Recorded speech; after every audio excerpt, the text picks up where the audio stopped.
Hello. I got it working. I had to unmute manually. I keep forgetting I had to fix this fucking stream deck until right when we go live, and it's too late, but we should be live. There should be audio. Welcome to Gray Areas for June 10th, 2025, episode 677. Putting that number in there made me realize that, like, all of a sudden 700 is not that far off. That's coming before the end of the year. It's like December, isn't it? Like early December, late November, sometime around there? Somewhere around there. We're going to take a week off here and there. I'm going to be gone a couple different Tuesday nights here coming up, once in July, once in August. And we'll probably take the week of Thanksgiving off. But, yeah, and that's going to be interesting. If it does fall there, and I guess I should probably start thinking about this. If it falls in December, we usually pre-record those, so I don't know yet. We'll see. I'll have to count it out and see exactly when it might fall, and then it may have to change depending on people missing it or stuff. I have some, so we're doing the tier list, part 3. The finale. But I have some beef. Can we do beef? I feel like we have time, although we wanted a shorter show, so. Well, no, we can do beef, and I want to talk briefly about the tournament. Every year I have to talk about the one big tournament I play, so we can spend 5 on both, and we only have, we can scroll down and see. We only have 10 things left to do, and a couple of them are not really separate, like, there's some of them are repeats. Yeah, so I think we're okay. Go ahead and do beef. So I have 3 beefs. Oh, okay. The first beef is the Switch. Chris and you were talking about it. I wanted to bring it up. It's not really, it's almost anti-beef in a way that I've seen the real beefers for the Switch 2, all the haters, all the people saying that this is the downfall of Nintendo, the Switch 2. Okay. And the console being, I believe, the fastest selling console ever, and by a pretty big margin. So it just made me happy. I don't know. I don't think Nintendo's perfect. I think there are some things that they could do a lot better. But I don't think the tampering rules, I don't care that much about those. I saw people, they replaced Peach's voice actress. Yeah. That kind of sucks, but the response was they're evil for doing that. So it's like, it's a solid system. It's selling like hotcakes. So I've been really glad to see all the people just have to kind of eat it. You know, what I don't understand, the people who are commenting and saying how it's the death of Nintendo because they think that the system isn't as good are the same people who are obsessed with NBA ratings, being like, oh, it's 2 small market teams, so the NBA must really hate this, or basketball's in the decline. It's like, why do you give a fuck what the ratings are? Like, how does that affect you? If you like the sport, watch it. If you don't, don't. Here's a very specific answer to that question. Because the president of the United States cares about ratings and his followers care about LeBron James shutting the fuck up and playing basketball. That's part of it. And then there's also a subset of people just want to see something fail. If anything's on top, if anything's popular, anything's popular, it means it's on top. And if it's on top, people want it to fail. Which the NBA has fostered itself. And that's a topic we could do for another show another time. But the hate culture now, like, and I've fallen victim to that at times too, just wanting someone to fail and not even caring about who wins. But now it's being promoted on ESPN and TNT and all their main channels instead of celebrating the game. So that's a whole other side topic we could do in the off season. But the whole point is, like, Sean's right. It's all about just being a hater. Well, you can't be a hater if something's successful. I mean, you can, but you're going to get drowned out by the success. So good luck, anti-Nintendo people. Again, as Sean said, not perfect and too litigious at times. They don't really they attack fan projects too much. The Peach thing, it was not great how they blindsided her, but they also just replaced Mario after 20 years, so it seems like they're probably just trying to usher in a new wave. Yep. I don't know. It's fine. And yeah, the Switch 2 isn't flawless. There's not a lot of games at launch, but that doesn't mean there's not going to be. You know what I mean? Like, get your system, and then the games will come. I guess, so great. To the point, it's like, there's not a lot of games yet. Okay, so don't buy it until there's more games. Yeah, buy it later. Yeah. It's up to Nintendo if that was a risk they were willing to take. They were. And it paid off. So, like, again, though, there are people that just want it to fail. And to that end, I don't think it's feeling like this is not the end of Nintendo. No. I think if they can survive the Virtual Boy, they'll survive anything. Yeah. So that was one beef. The other beefs, they're both Clair Obscure related. It's just 2 little things. I'm just trying to tackle which one first. So, Dave, really, really good. You got to play it. I finished it. It's awesome. Yes. Clair Obscure. Yes. I this is very specific feedback to Clear Obscure, but like I see it in general a lot. The criticism being, I love how it's turn-based, but I don't like that, and there's only some people saying this, I don't like that it's not the traditional turn-based like Persona because of the active elements. It's not just like, oh, well, I got to plan ahead because I know this person's going to hit me for this much, so I got to buff or debuff or whatever.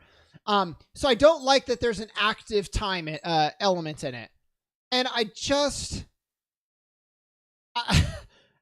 bothers me so much. Like, yeah, but that's because it's its own game. There's a famous viral clip on a talk show.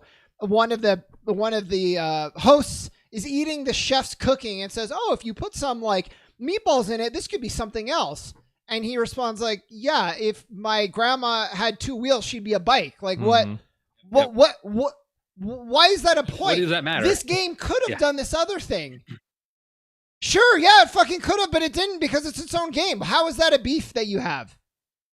Yeah. I wonder if saying it online makes a difference, because if you and I were talking about a game and I'm like, yeah, I wish it was more like Persona 5 turn-based. You know, it's a fun game, but I wish it was more like this. I don't know if that has the same impact as someone saying that online and saying like, yeah, it really bothers me that they didn't do this. Maybe it sounds worse because it's posted on a forum. I don't know if maybe that's someone's opinion that sounds worse somehow. I think there's a review, and I think that there's like opinion. And in a review being like, yeah, it's really good, but you know, it doesn't do it like this. Like, hey, I mean, you're right, it doesn't. Whereas like your opinion, Dave, you're like, like the active time, I can't like, you know, it tests my reaction time too much. I don't like it. It's just like very different. And I just thought it was annoying. That's all. What I think is different is the universality of these social media platforms, to where now these opinions are all going out in one channel to a whole bunch of people from a bunch of different audiences. Because we had forums, even some big forums like NeoGAF or whatever way back in the day, but they didn't have the user base of a Twitter or a Reddit. So now all these bad opinions get amplified, and then they get turned into hot takes, and then other people get a bunch of clout by opposing those takes, and we just go in this endless cycle of like Stephen A. Smith-esque takes, even outside of the sports spectrum. Just wherever you go, here's a bad take, and oh, this person had a stupid take. Yeah, they did have a stupid take. No, you're wrong. Their take was good, and then it's just echo chamber to death. Yeah, and I think some of those takes were, it's vital. This is like a headline. It's vital that Clear Obscure not become the standard of turn-based because of the active elements. And you're just like, okay, like, goddamn, like, it can't just be like, this is a game, this is the direction it took. You know what? It also doesn't, Persona better not be the standard because it's all weakness based. And it's like, no, it's just like, that's the quirk of that game. That's the quirk of this game. Like, it's just the system. It just bothers me. I lean back on, if you like the game, play it. If you don't like the game, don't play it. I mean, that's what the developer wanted to do. So therefore, if you want to play it, play it. That, like, why have such a man, they should have done this. Like, why does it your opinion matter when you didn't make the game? That's how I go with it. Speaking of developers, it's my final beef. And again, these are so specific, so I apologize, but it's just like, it was on my mind. There's been a lot of pushback because people keep saying, credit goes to Sandfall Entertainment, the developer of Clear Obscure, and their development team, and their team of 30 developers. Mm-hmm. And everybody getting mad because it's like, well, there's a lot more than 30 people doing the game. There's like all the freelancers and all the QA. And there's 2 points, I think. One is all studios use these freelancers and whatever. So if you're doing a team of 30 and you're using 60, or, you know, a team of 1,000 and you're using 60, that's still very impressive difference. Also, people are saying like 30 developers. In most places that I've seen, has been very specific. And like, it's the truth. If you're giving a movie saying, wow, I can't believe they did that movie with only one actor. And you're like, well, yeah, what about the cinematographer and the director? And you're like, yeah, I get it. But like, it's impressive because there was only one actor on the thing. So again, it just felt like people trying to give flowers and then being like, well, no, you can't do it like that. And then just being outraged. It just feels like over nothing, like I'm doing right now, but it's still. It's the, well, actually crowd type of deal where they're just complaining about or having to correct you because I got to be right. No. There's a right and there's technically right and there's halfway right. It's everyone's so convinced about being right in their own lane, which it doesn't matter if you're wrong. Be wrong. It's okay. It's confusing to me because there's tons of gatekeeping in modern society, so this is not new. But like, why this game in particular attracted more than normal, I don't really understand. Is it a French thing? Because that seems very stupid and xenophobic, but maybe. I honestly don't understand. And like, Jeff Keighley got put a lot of pushback because he was one of the people who pushed on that and didn't really clarify the developer side of thing. And it's like, there's plenty of reasons to hate Jeff and what he does these days, but like, this one felt really overblown. Like, again, you're trying to give... Are they a smaller team? Yes, they are. And so, like, giving them credit, and you want to quibble on how exactly to phrase it, like, whatever, but it just feels like you're hating. It just feels like you're hating on it, and it's just, like, annoying. A studio that's not one of the traditionally huge ones made a strong Game of the Year candidate. And for some reason, that is off-putting to some people, and it should be something we celebrate, especially when the industry's in such weird shape overall. And instead, it's, again, it's just hater culture, I guess. I don't know. It's people hating on the big guys because, man, I hate all these cash grabbing. EA is grabbing all the money, and Take-Two is taking 17 years to have a game come out. Why don't we have indie developers? Indie developer makes the Game of the Year candidate. Man, this game sucks because of blah blah blah. It's like, oh god. Yeah. Well, it's because anybody can have a voice. It's not one voice. It's many voices. Yeah. And you're going to have every spectrum of the opinions. That was annoying. So, again, very clear obscure focus, but it's kind of been in the news a lot. So, because it is impressive. And I will say, overwhelming majority of people are over the moon about it. I keep seeing everywhere how beloved it is. So, like, it's great. But that vocal minority is just so annoying. And I think you guys are both right. Where, like, so much of it, I think, is intentional just to rage bait. And, I took the bait, I guess, but it's still, like, is frustrating. Well, that's the frustrating part is it's supposed to be like, well, you should never respond to that. It's like, no, sometimes you have to call out stupidity for what it is. It's not being baited into it. It's just being like, yeah, let's squelch these voices by pointing out how silly they are. And by the way, Bowatro, Game of the Year candidate, we've talked it to death on the show. One guy, also not true. He had a guy who did the music. He had a team of friends who helped him do QA testing. Like, none of these are just one person or as small a team as they seem, but the fact that it's not a Bethesda or an EA or whatever in 2025 should be cause for celebration. Yeah. If people would get out of their own way about it. You're missing the forest for the trees if you're like, well, not it does the industry a disservice if you say one guy instead of four. And you're like, yeah. No, it's fucking impressive. No, it doesn't. Shut the fuck up. Yeah. Well, I mean, even this show, Chris does 85 to 90% of the work. But no, it's not just one guy. It's three. We all contribute. Well, yes, technically. Right. And also, like, technically. I've never cared about that, and I know you're not saying that anybody here does. It's just like, in general, without the two of you, I don't keep doing the show either. I'm not going to pull all this work in just for myself. That would be really fucking weird and bizarre and a waste of my time. So, like, when I put together a big trivia show or a big thing like that, it's mostly because it's like, hey, we're all going to get something out of this. And that's what we should be doing in video games, too. If Claire Obscura is successful, that's great because the video game industry needs as many big hits as possible to keep it rising right now. And instead, it's like, that game's successful. Well, fuck that dogpile. And it's like, well, we're already having enough failures on the things that are failing. Let's not make the successes a failure, too. And I think to your point, like, it's a great example of, like, I think it's important that it succeeds in a different way than Grand Theft Auto because it is like, oh, there is a template. Like, there's a market, you guys, for not spending $10 billion on developing your game so that it has to be the most successful game of all time when it comes out, or it's a failure. Like, they intentionally kept their production costs low so that they could sell it for $50, so they could sell it for cheaper too. And it's super successful. So, like, there is a success story there. But yeah, no, fuck them. Right. All right. Bingo. Let's jump into the tier list. That 5 minutes turned into 15. Yeah. Let's jump into the tier list and finish this off. We're going to go through the Sony stuff that's left for the most part. There's also a couple of Xboxes down here I've just noticed that I think we've already done. I don't know why. Did we old 360? I guess we already put had the a newer, 360. Yeah, we put the newer 360 instead of the original one and like whatever. But we basically just have Sony I did left. like that detachable hard drive.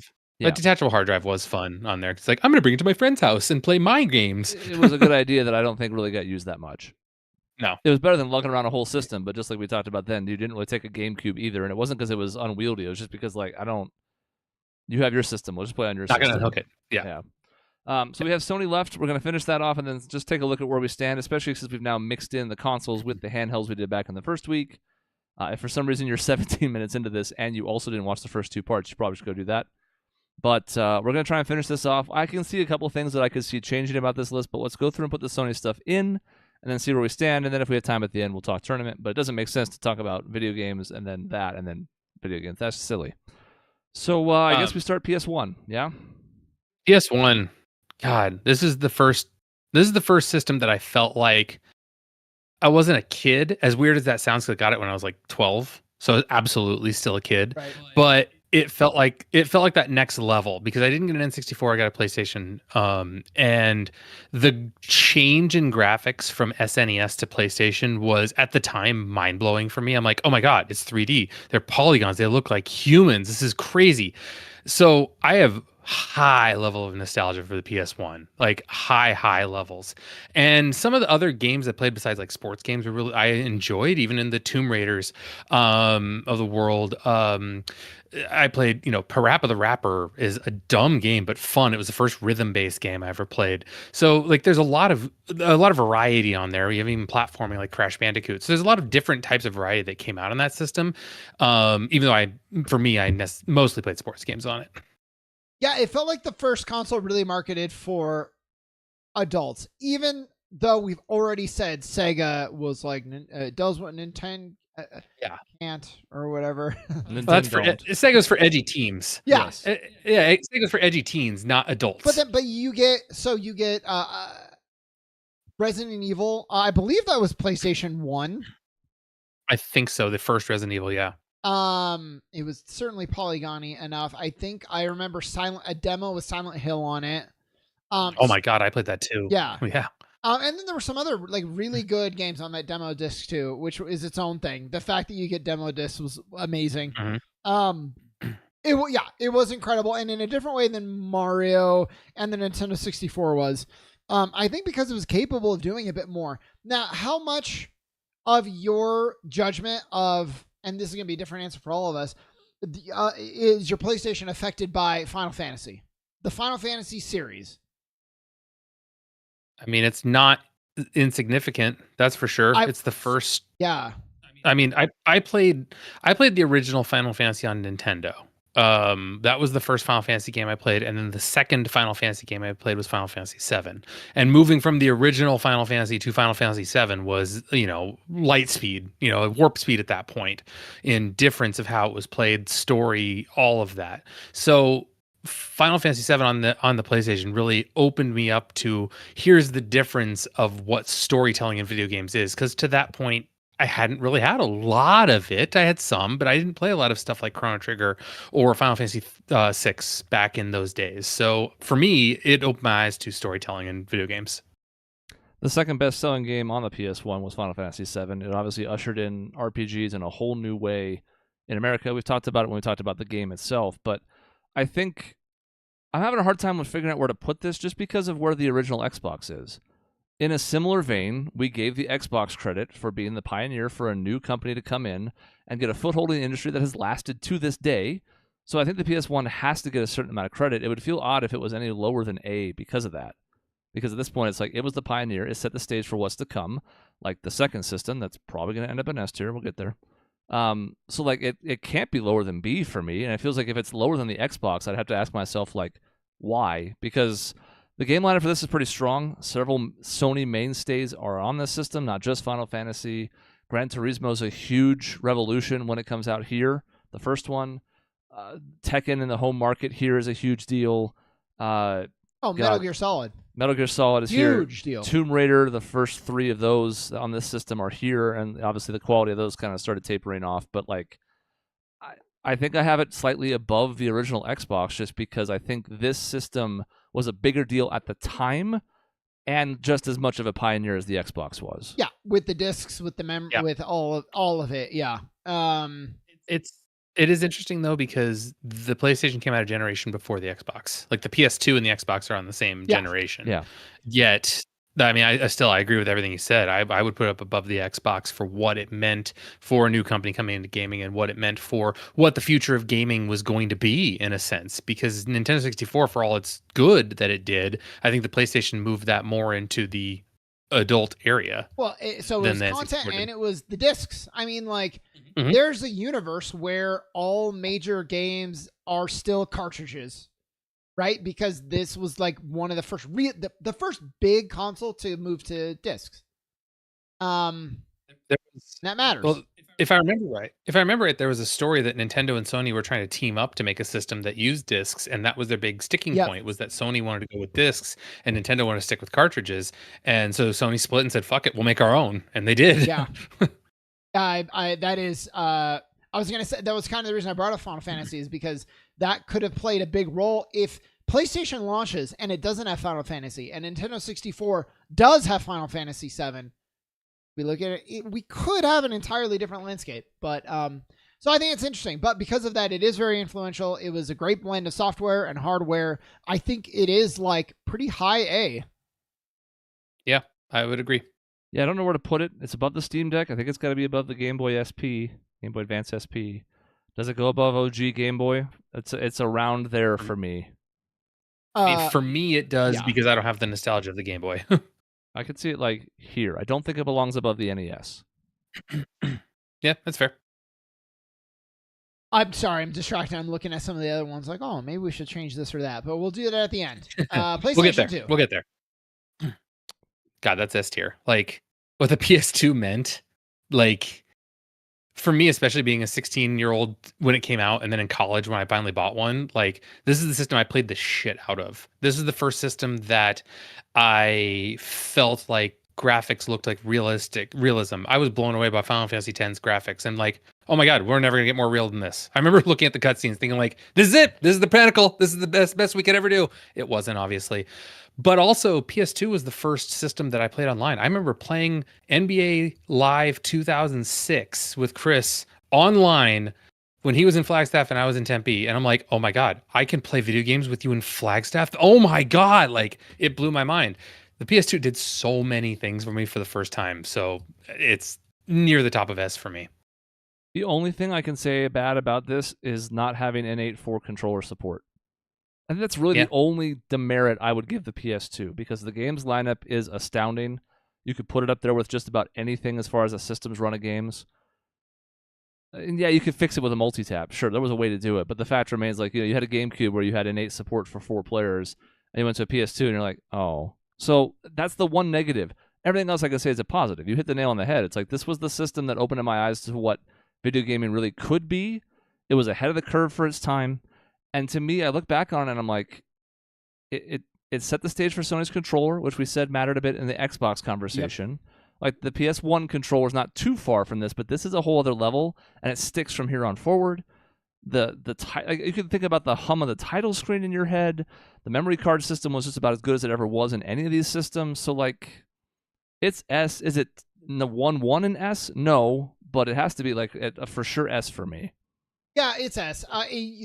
Those are all my points. I did want to bring up one thing I forgot to talk about the original PlayStation. Another reason I think it's A is when you think back, Final Fantasy IX and Final Fantasy VII, there's like a chasm of technological advancement to where you would I could maybe convince you they were on different consoles completely. And it was the same one. So the ability to like upgrade almost throughout the lifespan and really get more juice out of it was extremely impressive.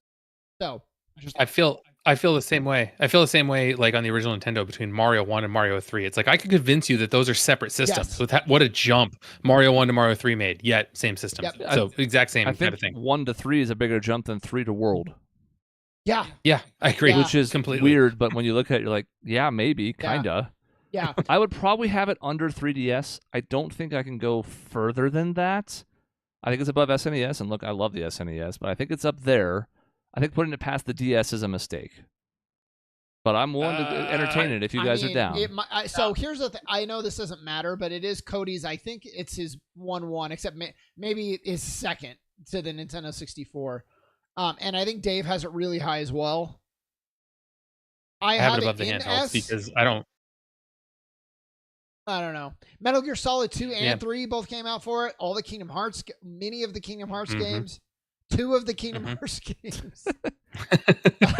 I mean, Final Fantasy X. Uh-huh. You know, I mean, I'm just below the Switch, to be honest. For me, Stop. I think it might be. Yeah. Seems like where it's headed. I don't know. You could almost higher than the Switch in some ways, even though like I'm a Switch fanboy. But we'll get to that later.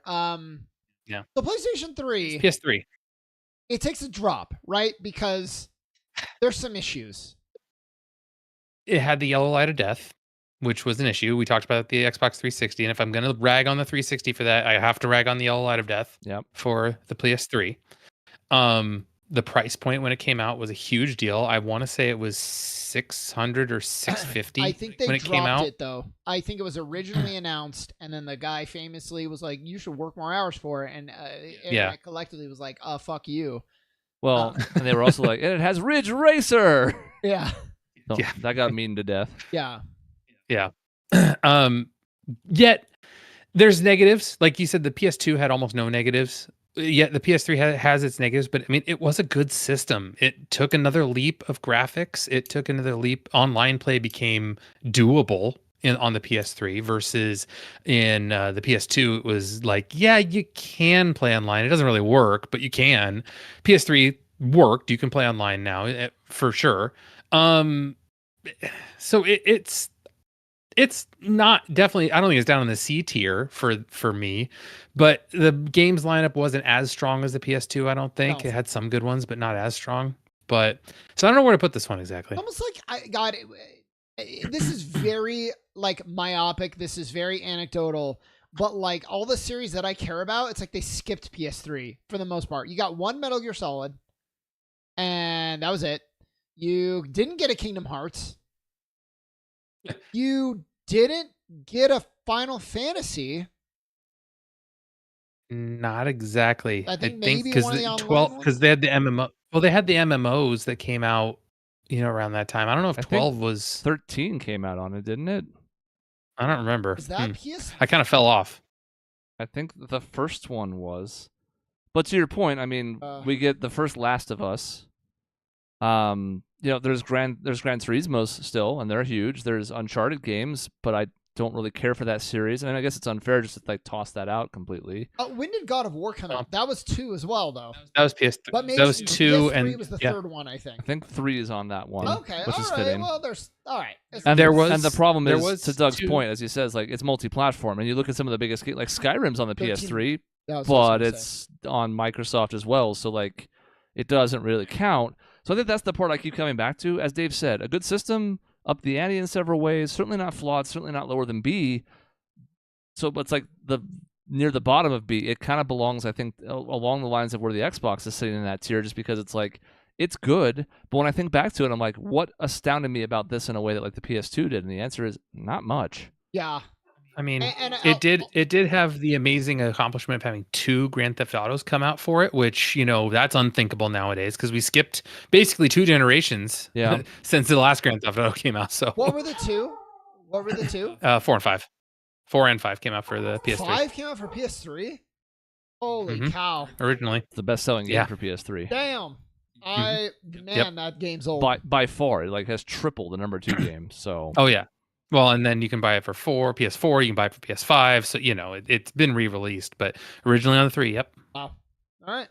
Yeah, okay. It had both Beyond Two Souls and Heavy Rain, which is really important. Hugely important. Jason! I'm going to go A then. No, you guys convinced me to move it from B to A with reminding me what was on it. I mean, I'm glad. I don't know that I could put it above the original Xbox, and I am a Sony fanboy over Xbox every day of the week. I still don't know that I could put the PS3 above the original Xbox. Do you guys remember the original controller for it? How bad that was?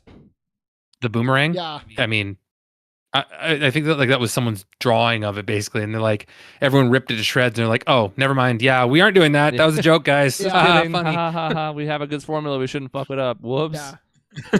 I have like low B, so it feels like this is gonna end up in like mid B. Yeah, I'm fine with like me. I mean, definitely above the PSP. It's got to be above the PSP. I could see it above the Genesis, below the Wii. And below the Wii. I think that's where I have it. Yeah. And again, we can tweak. And you can talk about like different version of PS3 or whatever. I don't know that it's really worth it because at a certain point, a lot of these system upgrades just became barely notable. You know what? I don't know if this will phase you guys at all. We could the problem is that's such a good spot for it. But PS3 is why the industry, like beyond just consoles, is Blu-ray. Yes, I was going to bring that up. Yeah. And like that's pretty important. Yeah, it's. I remember working at GameStop when the PS3 came out, and I had a coworker who said that Blu-ray was going to kill the PS3, and HD DVD was the wave of the future. Oof. That was about as wrong as you could have been. That's a bad take. It was bad. It was really, really bad because I remember part of the reason I wanted a PS3 so bad was like, I don't want to buy a Blu-ray player. PS3's got a Blu-ray player in it. Yeah. Let me just buy this. Exactly. It's tempting to make me want to move it, but the problem is, like you said originally, I like exactly where it is right now. Yeah, me too. And it does deserve some credit for that. It also doesn't, in just the sense that HD DVD was such a spectacular failure that like surviving that format war. I mean, it's because of Sony, but like, did I care about that from a video game perspective? No, even though it did matter for moving systems because of the exact point Dave said, where it's like, well, if you're gonna spend $200 on a Blu-ray player, why not just go a little harder and get this? So like, it matters. I don't think it moves me. Yeah. All right. PS4. PS4. I think PS4. It's like, man, I think it's S for me. I love the PS4. I could make a case it's my favorite console that I've ever had. Really? It's really good. And there's a lot of my favorite games that came out for it. I can agree with you on the S because I still play it. Like there's so many games that came out for it. The fact that you can put PS4 games on the PS5, the cloud storage and the compatibility between the PS4 and PS5. Like my setup in my house is in the office where I record this show, I have a PS4 hooked up to this TV. In my living room, I have a PS5. I've been playing The Last of Us 2, which is a PS4 game. I can easily pick that disc up and move between the two systems with the cloud storage that exists and make it seamless between the two systems, which is kind of crazy to me when the PS3 to PS2 had zero backwards compatibility, and that was a huge flaw in it. Yeah. Yet now it's like, whatever, move it back and forth. Who cares? We can just play games on the go, basically, which is awesome in that own way. I was trying to look it up, but it's gonna be hard. In my head, it also lasted forever. Like it came out and it was like that gen was really long, and maybe it wasn't comparatively. It just felt like it spanned so many great games, and sequels and all of that. Was it 2014 when the PS4 came out? I think. Oh shit! Really? Late 2013. So okay. 2013. Discontinued in 2021, technically. Yeah. Like PS5 came out because in the PS5, 2020, right? And the pandemic also made obviously a lot of things weird, including the supply issues for the PS5, so it hung around a little bit longer. And hell, I mean, to its credit, we are still almost to the point of it being a curse, beholden to the PS4 in some ways, because some sports titles keep releasing on it. Like because of the weird launch the PS5 had, and also Xbox at the time. Like it's now difficult to move this massive user base off that system. At first they couldn't, and now they may have realized, well, I've had this thing for like a decade, so like, do I need to? Yeah. Yeah, and then that limits a little bit some of the innovation that you can do on a new console because you're still trying to support the old one, and you don't want to make anything too advanced. Yeah, so it hamstrings you a little bit, but man, it's a good system. It worked great. It loaded fast. Like it was. The PS5 kind of just does everything a little bit better, but like the jump, again, we keep talking about the jump from PS3 to PS4, I thought was enormous. Yeah. Yeah, the PS3 to PS4 made you look at Red Dead Redemption, I think is a great example of the graphic fidelity at that point. Red Dead Redemption had okay graphics on the PS3. It was good. Red Dead Redemption 2 was like, holy shit, this is a real person I'm looking at. That's what it felt like. Yeah. Going from there to there, and that's 3 to 4. And Rockstar's always ahead of the curve, so it wasn't like, oh, this game looks like this on this system, but then this other game looks like this on this system. It's like, no, those are from the same developer, one that's always been good at cramming as much open world into games and also making them look as sharp as possible. So yeah, I think that's a good point. And here's a quick trivia question for you. What's the best-selling PS4 game? It's probably fucking Grand Theft Auto 5. Grand Theft Auto 5. Number 3. Oh, wow. Oh, okay. What is the best-selling PS4 game? Like a sports or a racing game? No. It's Call of kind of a Duty? tough question, though, and that's why I'm putting it out there, because I wouldn't have guessed this either. I was surprised.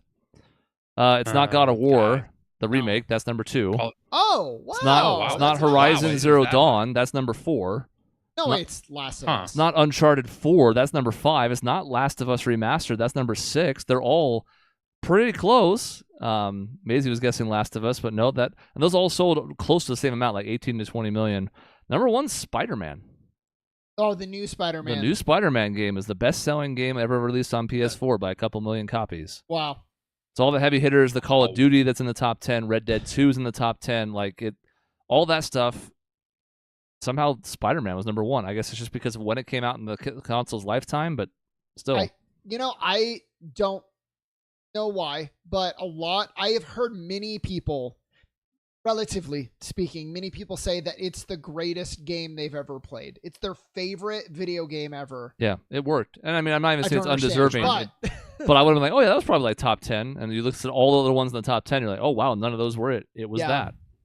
But I mean, look what you could accomplish. Like that what a great demonstration for what the PS4 is capable of. That open world is amazing, and it's pretty seamless, and the way that things load, and the super technical things like the draw distances and all of that, like it just works. It's just a solid system. I think it was easy to develop for. It was easy to get a lot of juice out of it. Just great. I did like the Pro quite a bit. Horizon Zero Dawn was a good showcase of what that could do, because it's an even further step that you just mentioned about like, oh my god, like look at this landscape as I'm passing through it, and here's how the light's affecting me with this full moon in the background and all that stuff. We're not ranking the PS4 Pro separately. Again, we're just kind of folding these in as one console lifetime. I don't think I can get to S on it, but I have it high A, so I feel like it's going to end up in the bottom of S. My argument I'll make for S is, we talked about jumps earlier. This might be the biggest jump from it looks real to really real that a system had, because if you go back, like even on our YouTube channel, you can go back and look at, we played NBA 2K13 over a decade ago and played that game, and you look at our characters and it's like, yeah, those are animated characters basically. And what it became as we moved into the PS4 and the graphics that we had in the PS4 NBA games is unbelievable to me, the difference that came from there. So I think the graphic fidelity, the good lineup of games that came on there, Persona 5 was on there. That was near the end of its life cycle, but still, I mean, it was there. There's a lot of good games, so I'm bottom of S for sure on this one. Me too. I mean, you could even make a case for mid S when you scroll up, I can see what we have. I know you're trying. Yeah, I mean, definitely. I'm having a hard time putting up the SNES. That's a PS3 though, right? That is up there. No, PS2. No, sorry, we just put the PS3. Am I crazy? Is this the 4? That's the 4. That's the 4. Yeah, that's the 4. Yeah, that's a PS3 Pro that you. Yep, there you go. Yep, put an F tier. No, I'm kidding. So now it takes us to the 5, right? Which is funny because I could also make a case this is my favorite console ever, but it can't be S because it's just like the 4, but like better. It's like a 4 Pro, right? It's like this, exactly. So like it does everything the PS4 kind of pioneered. A little bit better load times, a little bit better graphics, a little bit better memory. A great catalog of games, I think. Really embracing. We got a lot of remasters, which some people bemoan. I love it because now I'm like, oh, look at my entire huge part of my history of games is just on one console now. I love that. So again, it's like it didn't innovate really all that much. They tried VR, it failed. It's a good headset too. It's just like we're not ready for VR. I've talked about it before. So like I would still probably do A, but it just like it can't rise to the same heights. I have a hard time even putting it above the PS1 in that instance because I love the PS5. I enjoy playing on it.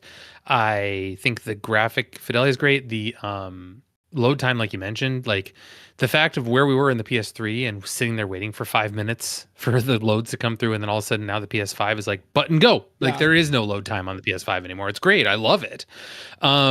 Yet for the reasons you mentioned about a lot of remasters have come out, and the case I made for the PS4 being able to swap back and forth between there, I feel like that's a detriment to the PS5 almost, because I can, like, it doesn't feel that big of a difference that I'm sitting here playing on my PS4. And we talked about the developers and how they've kind of scaled back the PS5 for that. It feels like the PS5 is almost this middle ground system that's just waiting for the 6 to come in and blow it out of the water, possibly. I don't know what's going to happen when that comes out or when it's going to come out. But I can't put it that high because I don't know how much it innovated. To your point, there's a theory that like Final Fantasies, the odd numbers are kind of like wacky experimental, and the even numbers are more whatever it is. It almost feels like the PlayStation's like the even numbers are where they really blow you out of the water, and the odd numbers are kind of, obviously, other than the first one, it's kind of like incremental upgrades. You know, shout out to the 5 and the 4, just in the sense that we talked about the Red Wing of Death, the Yellow Light of Death, whatever. It's been 13 years really since those systems were relevant, and just about everybody has not had that issue since then. So thank God, because it's easy to forget now because it's been so long. Like, what a catastrophe that was. Each of us had a system that croaked. I think Sean had multiple.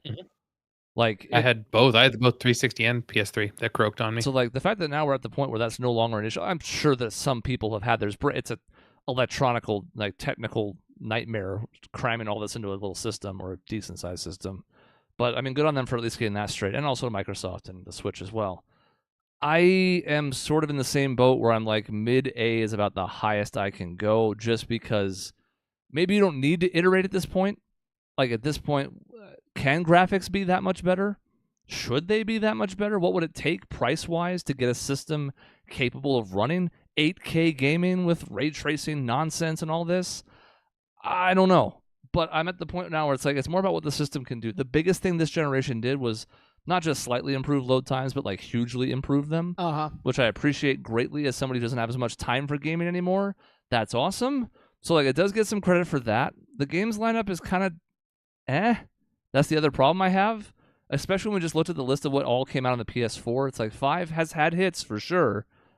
I think it's like mid to low A for me, though. I just cannot get any higher. I'll give 5 credit in that, like, a lot of the hits that I stand out to me are like Astrobot, or like the Clair Obscure, where it's like, came out of nowhere and it's really, really, really good. But yeah, we've gotten one God of War game, like those franchise like hits. We got one Final Fantasy. It was okay. We got, like, we're just not getting that much on it on the really big heavy hitters. We're going to get one Grand Theft Auto. We will probably get one Grand Theft Auto. Yeah. Almost all those. No, I'm knocking on wood, hopefully. Yeah. And almost all those are under the systems. There's almost no exclusivity anymore, so it's really hard to even consider, not even just in Sony's behalf, but any of them except for the Switch. Like, what is on this specifically that's not on PC, not on Xbox? Returnal for me is another example where, like, that is a small game, came out of nowhere. But, like, yeah, to your point, all these like heavy hitter franchises, we're fucking never gonna get a Metal Gear Solid again, I guess. So God. But yeah, so I think, what did we say? Mid A is about the highest we can go, and I'm fine with that. I'm fine with that too. It did have to overcome, God, the wonkiest, wackiest launch ever of a system. Like, I can't think of any system that was more, like, could have released at a worse time than the PS5. The fact that no one could get it for a damn near a year and a half was crazy. And so the Series X was almost as bad, but it was not this bad. It was. Yeah. Can I just say, as time has gone on, don't care for this design. No, I don't. I don't. It's like don't open hate thing. it, but I don't hate it either. I don't love it. No. Yeah, I'm just kind of like, why did we make it this way? Well, you can stand it up on this, or you can lay it on its side on that. It's like, yeah, but you lay it on its side, it doesn't lay right. The fans are in weird spots sometimes for certain configurations at an entertainment center. So I don't know what the thought process was behind that, but let's hope they don't repeat it for the 6, because I don't understand what the thought was there. I'm going to put it like, the color is just kind of sitting next to the Game Boy out of just like them being attached, not because the color was really great on its own. So I have it like around there, and I'm willing to move it if necessary. Is the Xbox? I would have it ahead of the color, but you know what? Leave it there because I think we during the review we might be moving around some of these handhelds anyway. Yeah. I just want to ask really quick: out of all of these, if you had to like have a what's the word I'm looking for, Dave? Like the centerpiece of your living room, and you had to choose one of these designs, and it could be anything. It doesn't have to be the system. Just like you could take a design, you can have an N64 that looks like a PS5. Which design is best? Honestly, as dumb as it sounds, the PS3 Pro I think is so solid. The PS3 Pro is so fantastically solid in the design. That's the one that you can scroll down on and see. Yeah. It's the one that we put in F tier, but it's so simple. The buttons are right in front of like the system, right in front of the disk drive. So you have the disk drive and the buttons all in one space. It's sleek. It's got a little round edge to it, so it's not hard edges. I love that design. I think it's fantastic. And you're right, because it also fixed the biggest issue with the original Xbox 360 and PS3, which was, we're going to make it like, you have to swipe near it. Giant. Just put your finger around it. It's like that led to me turning things on and ejecting discs so fucking often when I didn't want to. Mm-hmm. So then we went back to a button and I'm like, thank you, Jesus. Yeah. It's funny you went with one that is not actually in the tier list because mine is probably the Xbox One X, which is right there. I get it. And it's just right like, next to it. Why? That's high. Well, it's a sleek looking box, and that's it. Like it just fucking looks nice, somewhat minimalist. The fans make sense. Like it's just a nice looking system. It's not this weird fucking doesn't look like a fridge or like a weird concave. A lot of these consoles they do weird concave things. It's like why? You know, stop. Weirdly enough, from a just aesthetic perspective, because it doesn't even work with the disc size, I like the GameCube quite a bit as time has gone on. Yeah. Something about it just stuck out in a way that like got a different footprint in the market than like you could look at multiple Xboxes, multiple PlayStations, and if you're a parent, you're like, what is the difference between any of these? I don't understand. GameCube was pretty straightforward. Yeah. We talked about the Wii being sleek. It's sleek in a different way, but the GameCube's design just kind of sticks out to me. And again, it doesn't work now because you can't even put a full-size disc in it. But just from a looks perspective, that one's up there for me. Yep. No, I agree. I love it. And the multicolors in it too is great. Yeah. You can customize a little bit, so I love that. Handheld wise, I mean, it's different, so it's hard to say because like a lot of that's more about I don't really care about the aesthetic as much as it has a feel in my hands, which is why like the 3DS XL is high up for me. The Steam Deck does look quite nice. Yeah, I would probably go. Weirdly, I would say Switch 2 because it is just the Switch but nicer. Yeah. And I love that design. So. All right, I agree. Let's take a look here and see what we're changing. I'm going to put in a post from Jason from a while back in case he was wondering if I didn't see it or if I skipped him. I was like, we'll get to that later. He wants to move N64 to A. That's fine. I'm fine with that. We have multiple things that we could rearrange here a little bit. I think the S tier is rock solid. You can quibble with order, but I don't see anything in the S tier that needs to not be in S. I don't think anything in A needs to be up there. I actually agree. I think S is fine. I think you could get... What were you going to say, Dave? It's hard. I mean, I think top of A is good for Nintendo. You could, believe me, if you wanted to sell me hard on the original Nintendo being an S tier, I could be swayed potentially. But I don't know, that's my only potential argument is that what the original Nintendo meant is so high up to not be an S. You know what I mean? You could convince me it could be a low S. I don't think I'm going to push for it, but you could argue it pretty hard. Yeah. Especially because top A, low S, but I get what you mean. I'll leave it up to Chris. I'm good either way. Nah, I think I have to leave it out. That's fair. So I look at as I'm going down the list, I'm looking at the Game Boy Color in A, and I'm wondering if that's a candidate where we did handhelds first, and then now looking back, I'm like, is it there still? I almost think we just have to lump it with the Game Boy at that point, almost like we did the PS4 and PS4 Pro. Okay. And just kick it out completely. I'm fine with that. And by the same token, we might kick out the Pocket too, because other than being slimmer, what did it do? Yeah. We didn't put the PS3 or PS2 Slim or whatever that one was in here, so we can just kick it out for space. I'm fine with that because it's tethered to the Game Boy for that exact reason. It's slightly better. It didn't iterate iterated, but it didn't pioneer things, so we just kind of stuck it there. So I think it's fine just to toss it completely. And then and then continue to go down the list. The Game Boy, the flip one. What's the name of that one again? The SP. The Advanced SP. The SP. probably still there, but then what type of? Oh, okay. We're looking at different 3DSs now. I see, because we have the really good 3DSs. That 3DS is the Steam Deck. Oh, Next to the thank Xbox is you, the Steam thank Deck. you. Yes. That was our fill-in for the Steam Deck. Because it wasn't on here. I mean, honestly, the thing I'm considering is like, should the Xbox be ahead of both of the handhelds? You're not going to have a hard sell on me. Like, I'm not a handheld guy, so like, you're not going to have a hard sell on me. If the SP was the only Game Boy up there, I would say it definitely deserves to be there, if not higher. But because we have the Game Boy, you make the case that for me, especially Virtual Boy. Yeah. Peter loves to do a little trolling as a treat. I'm gonna go block Peter now. That's ridiculous. Yeah, I don't know. That would be my only quibbling, is like Steam Deck. It's cool and it's good, but like, did it have as much of an impact as like the Xbox? I would say no, but there we go. But I don't think anything drops out of A tier. No, I don't either. Now we can move something up, but I don't think there's anything in A tier that doesn't belong. You could. Nope. Okay, here's what I will say. I am fine with Nintendo 64 at the very top of B tier. Between Jason and Cody, I could move it into bottom of A.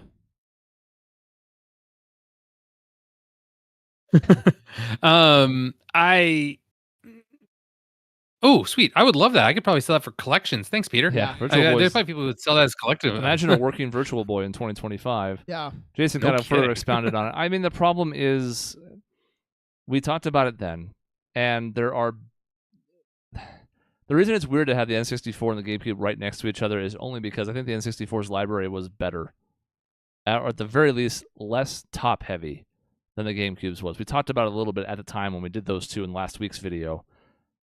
You could make the case that N64 is bottom of A, but yeah, that's all I would do. Well, I find it funny that we have N64, GameCube, and Wii right next to each other, because those are the three in a row that Nintendo released in that order. Yeah, like, to me, they're all there, and I kind of like it just because they're all similar. Each of them has problems with the bottom of its lineup, and like, sure, every video game system has nonsense shovelware, like whatever the fuck IP you stick out there. Here's a horse game that nobody's gonna play unless they like that specific weird niche thing. But like, all three of them are good systems that had really big top-heavy titles, and also a lot of nonsense and system issues and controller issues, and I don't know. Here's what I would say, because I'm of two minds. One is, for every Conker's Bad Fur Day, you had a Castlevania, like AKA just a game that they didn't figure out how to make it good in 3D. But it also has some of the best games ever made. Like maybe 2 of the top 10, you could argue, if not more than that even. Potentially. N64 is also dragged down because it has Superman 64, which is one of the 5 worst games ever made. Sure is. And you could argue it's the start of a decline for Nintendo. That was continued with the GameCube, and then really they got revitalized by the Wii. But a lot of people dragging Nintendo, they look back and say, like, it kind of started with the Nintendo 64, the decision to not go the discs, and some other weird mishaps. So, and Jason brings up the memory extender, which is like, it did breathe new life, and it did help the graphics on the N64, but they also had a couple of games that you had to have it to play. Yeah. So to me, I don't know if that's actually a positive or not. It was a benefit in some ways, but it also then decreased accessibility for folks. I think I'm keeping it top of B. Well, I think it's funny because the expansion pack, it kind of is just like the poor person's like PS5 Pro. You know what I mean? Like, it was a midlife upgrade, which is all that is. Now, I know it's not, it's a different console and all of that, but you're right. I think the thing that costs it for me is the fact that because of their stubbornness and insistence upon staying with cartridges, they fell behind here. They did. We also talked about the controller, and that is beyond just the shape. I remembered, what better way to illustrate they didn't quite have cameras down than the 4 yellow buttons being the camera instead of a joystick. And like, Mario did okay, and every other game I just remember really struggled, or they just remapped it. They were like, yeah, this isn't a camera control, we're gonna just kind of do away with it. Yeah, so I think, Peter, you're right. Yeah, I think it needs to stay B, but I appreciate the argument. Like, the attempt is good. And I love the N64. It's just I think the stuff that's above it is on a different level. Yeah. And I think, I don't really have any quibbles with B or C. You can slide a thing over, but I don't see anything in B that needs to drop. I don't see anything in C that needs to rise. What I'm looking at is the biggest issue, if there is one with this tier list, is D, which was just the hodgepodge of random. We talked about taking the pocket out. Like, the Atari should be considered for F. The Series S is maybe underrated down there, even though it doesn't belong any higher than the lowest of C, because it's a perfectly functioning system. It's just worse in every way to the X, not just by design, but also in some unintended ways. So that's the one list where I'm looking at D and I'm like, I don't even know what these things are doing here. They're not awful, they're not broken, yet they're not good. How's that? They existed. I give it a Game Gear and Yeah. D. Yeah, probably. Oh, okay. No, I mean, no, I don't, You because like it in honestly, the only game I ever played for it was like the Sonic game, and it was hard. And so, like, I have like nostalgia because it was like, wow, look at this color screen, as opposed to the Game Boy, which was like, do this, the tiny little thing. But so either way, I'm moving it down. In fact, I'm moving it down below the Series S. That's fine. But not the Atari. The PSP Go is whatever. Yeah. Atari is fine there. I'm fine with this. I actually don't mind keeping the pocket here because it was like, okay, you made it thinner. That's great because if you're on the go, it's not this brick in your back pocket. But like, I don't know. I think it's fine where it is. And if anybody's really a big ardent Game Boy Pocket defender, then so be it. All right, I don't think and again, could you quibble with one of these and C tier next to the other? But we're not so worried about the bottom of this as we get lower. Like, okay, was the Game Boy Advance actually better than the Vita? I don't know or care. I'd say no, but that I'm not as worried about. As long as we have our top order and our top tiers in alignment, then I think we're good. I think so. Yep. Yeah. My personal quibble would maybe be upon finishing the entire list, just again looking at the SP and the Steam Deck. But I think it's fine. Okay. Good. Then that's the end of the tier list. Peter says it's a solid list. All right. Great. I want to hear your story, Chris. Oh yeah. How'd you do in the tournament? Yeah. Well, Cody's not here yet, so fuck it. I mean, if we were going to try and end early, it wouldn't have mattered because we can't start soccer anyways. Yep. There he is. Maybe that's him. But it's fine. He's going to take some time to get barked at by the dogs. Tree Bash Open, I've won 3 of the last 4 years since I started playing this in 2021 and entered again this year. I've only played in one tournament since last year's, the one down in Phoenix back in January. I have not had as much time to play. That was already happening before I was in a relationship. So, with my job, free time's already a commodity. But so I entered into the 40-plus division because I wasn't really sure what to expect. I practiced a little bit in the couple weeks beforehand, but is my game nearly as sharp as it was last year? No. And I could feel that going in. Some of the practice rounds were good, some were not. And on the opening day on Friday, I shot only a 2 under. I was 6 shots back, tied for 6th. Had a double bogey, which is a thing I don't do very often in tournament, but at least managed to salvage enough birdies to get a respectable score. Considering how poorly I threw it off the tee on Friday, like I was all over the place. Getting under par at all was good. But I made my move on day 2. We played the Thorpe 27 layout. Everybody in the tournament on one course or another played 27 holes instead of 18, so it was marathon, not a sprint stuff. And I shot a bogey-free 9 under, so I didn't bogey any of the 27 holes, which was awesome. That was the day that I made my move, and Saturday's often called moving day in like golf, so it's a similar idea here, like those middle days of a tournament, you make your move. So I catapulted from tied for 6th into first by 1 shot. There were 3 other players at 10 under, 1 back. I was at 11 under. And then there was a huge gap. So the lead card of 4 people was 11, 10, 10, 10. And then the next person was in like 6 under. So a pretty big gap going into the final day. And the nice thing about that is it means I don't have to worry about somebody shooting a hot round on a card I can't see. There's live scoring, so I'm always going to know if it's happening in these big tournaments. But still, it's like I'm going to know exactly what I need to do from what's happening in front of me from the other 3 players. I played about as perfect as I could through 10 holes on the final day. Executed the game plan perfectly. Went after the holes I could birdie. Played for par on the ones I couldn't. I wanted to get a couple early birdies to extend that lead and put pressure on everybody else. To be like, oh, now I'm 2 or 3 back. I got to start making a move. I'm running out of holes. I did not play especially well in like hole 11 to 14 stretch. A couple pars and a bogey in there. So I opened the door back up a little bit. My lead fell back to 1, and I got a par on the last hole. 18 was weird because a storm blew through out of nowhere, and like the wind picked up huge. It was raining for about 10 minutes hard and then like stopped. And we were happening to be playing the last hole and that happened. That's not an excuse because I fucked up my third shot where I should have had an easy tap in to win the tournament. Instead, I had like a 15-foot putt right between 2 trees, like the branches of them, so they were all hanging in front of it and stuff. And I missed it to win. But in the playoff, I called heads on the coin flip to decide who would go first and won it. And I went first. That worked the last time I won in a playoff when I came back to win in Colorado in the state championship 2 years ago. And here I did the same thing. The thing I can give myself the most credit for is in a playoff, you can't fuck with me. It's because I threw that thing to like 5 feet on the first playoff hole. And then that was a lot of pressure on the guy who was also tied with me, who played really well all weekend to his credit. And he left it like 60 short, tried to make it, and then missed the par putt to boot. I just made the birdie for a tap in. Didn't even have to. I could have thrown it underneath the basket and then dropped it in. Yeah, but right. From 5 feet, that's just disrespectful. So made the birdie, won the tournament. 4 times I've won Tree Bash in 5 years. And I will be increasingly proud of it as time goes on. I can't play in that division again. I need to either be an MA1, which is what I won last year, which is the very highest amateur, even though I'm 40 plus, or in the pro one. I said I wanted to win an amateur tournament and then turn pro. I am going to play in pro tournaments now, but if it's the very best ones, like the one in Phoenix, I'm going to get my ass kicked. Like, it's going to be bad. Like, there's 1,020 plus rated players that come out for that, and I'm 940. That's about 10 points per stroke, so they're about 8 shots better per round than me. I don't know if I want to go get my head kicked in. The thing I enjoy about this is competing, not winning. I just want to be in the hunt. I want to be top 10 the final days, so I feel like what I'm doing matters.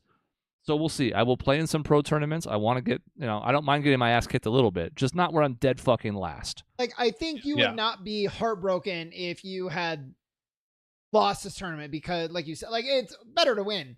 But, like, if you lost by whatever, 1 stroke or whatever, like, man, I was right there. Like, and that's the competition that you want, not like you got beaten by 15 strokes and you're like, well. And it'll make me better playing in those, even if I am not winning, which is fine. I'm at the point now where I've won in the amateur divisions, and wins are great. I love it. There's I'm not shitting on it anyway, but I was just as happy if I want to perform well. I don't necessarily care about the results. I think that's part of what helps me be a better player because I had the mental side down. So, like, I just want to perform well. So to your point, Sean, if I had lost, I would have been like, I played well this weekend. After my second round made it for my bad first round, I was content no matter what happened the last day.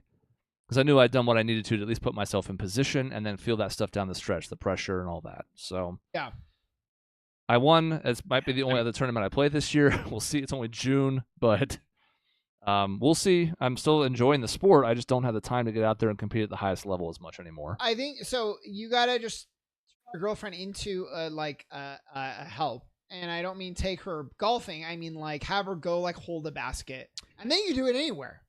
She just have her run across the Walmart parking lot. And she has come out for a few rounds, and she wants to caddy, even though, like, it's not going to be a whole lot of fun. That bag's not light. It's not like a golf bag. It's not that heavy, but, you wear that, especially for the 27 holes up and down at Thorpe. My uncle was in town caddying for me again, which he's done in several tournaments in the past, and he was feeling it that day. I was feeling it that day. Everybody was tired. That's a marathon there, but she's good about at least trying to come out with me when I do it, when I can make time, but the combination of work and everything else going on has just made it tough, but we'll see. And that's the end of story time. I spent 5 minutes on it because every year we have to do a tournament update. I won. I have another cool trophy. I love those trophies because they're like etched out of wood, so add to the case. Yeah, they're unique. It's so cool in a sense that you can claim, rightfully, might I add, and this isn't a boast, that you are one of the best disc golf players in Northern Arizona, without question. Like, there's not many that could claim better than you. No, there's only maybe 8 or 9 higher rated players than me around here, and this is a pretty good hub for disc golf. It's not like a Charlotte, South Carolina, but Charlotte, North Carolina. I mean, your name is in the short group of best player in Northern Arizona. In an entire region is pretty cool. Yeah. I'm a 4-time Tree Bash Open champion. It's been going on for 27 years, so I'm sure there are others that have more than that, but still. And, as I don't often have a chance to hang my hat on something, I don't often feel proud of myself. These are the one opportunity where I can sometimes, so we'll take it. We got to get you doing, like, a thing that you can be, like, the best at, and then we can be, like, come listen to our podcast. We have the best in A, B, and C. No, but Yeah, I really was hoping that, when you're holding the trophy and they're taking pictures, you'd like have your hat that says gray areas on it or something like that. Well, no, but I mean, like, my point is, like, I think you could be the best at things, but you don't do a lot anymore. And like, you'd be like world's best dad, but I don't know. Like, it's gonna be tough. You gotta get your kids into bowling. Lockdown. Go join a bowling league, Dave. You could be a 200+ bowler, and you could play in some handicap leagues pretty well. Yeah, there you go. For sure. I mean, I used to. I wasn't 200 consistently, but yeah, if I would have worked hard at it, yeah, I probably could have been. Yeah, because you're consistent. You have a good mind for it. So do bowling. I'll do weird race things, and Chris has disc golf, and then we got to get Cody doing something. Although, to be fair, we already have a dear friend of the show that is way better at bowling than me, and has always been, and will continue to be. So, that's all right. Nick, your time to shine. You can be like an anime. Cody, you can do like journalism, right? Aren't you winning journalism awards? He's looking. I thought you won an award legitimately for like a story or something. He legitimately has a handful of awards. Yeah. So like, look at that, Dave. We just got you bowling, and then we can be like, look at us. Look at us. There's a reason who would have thought we'd be here? Not me. Yeah. Maybe moderately somewhat successful at podcasting a little bit. Right. I mean, we're consistent if nothing else. We're stubborn if nothing else. How's that? Yeah. I just come on the camera and then. Cody says he's the #1 Kobe Bryant hater, so he's got that going for him. Oh, that's maybe true. I mean, you're on the right show for that. It's hard to be a Kobe hater after he died in the helicopter crash, but Cody's pulling it off. Yeah. All right, next week we were done with the tier list now, but it was fun. It actually ended up being 3 weeks. I thought it would be 2, but we stretched it out. We had a lot to say about him, and Coda talked more about him, if we're being honest. I mean, we spent like 4 minutes on the PS2. I could talk about that for a whole fucking episode, but we'll do that in some other situation, some kind of time capsule or whatever. We'll be back next week. I don't remember who's missing next week. Somebody was, I thought. I'm maybe missing, but I'm also maybe here. I'm maybe missing, so I got something came up. I gotta go to Phoenix to go to Seattle with both people who are listening to the show. So we'll see what that means for next week and who's going to be around. There's going to be some helter-skelter nature to it here for the next couple of weeks. The next time we have a chance to get everybody around, as long as I know about it in advance enough, we should be ready for the next trivia thing. So we'll do that the next time we can have all 4. But we have some other stuff coming up as well. Chris, at some point we'll talk about a Suns off season, all that jazz. I'll tell you what, if I'm not saying we should do this, but if you were like, we're doing a Claire Obscure a review next week, I would be like, okay, well then I'm delaying my trip. Well, I've done the prologue and about 3 hours after that, so I don't think it's going to happen. I got into it and I've liked it quite a bit so far, and I have had no time the last week or so. I guess we can see marathon session time, Chris. Yeah, we can see where you get between now and then, but it's looking a little iffy. Looking grim. I mean, I don't have the tournament anymore, so whatever free time I have could go to that instead of the prep for that, but still, I don't think it's going to be by next week. Yeah. Sometime in the next month or so, probably. Okay. All right. Looking forward to it. We can maybe have Michaela join. That's true. We give her some time to play it since she's got it here coming up. All right, that's the end of this episode. In between shows, you can find us at our website, grayareas.live or youtube.com/@grayareaslive. We'll see you next time.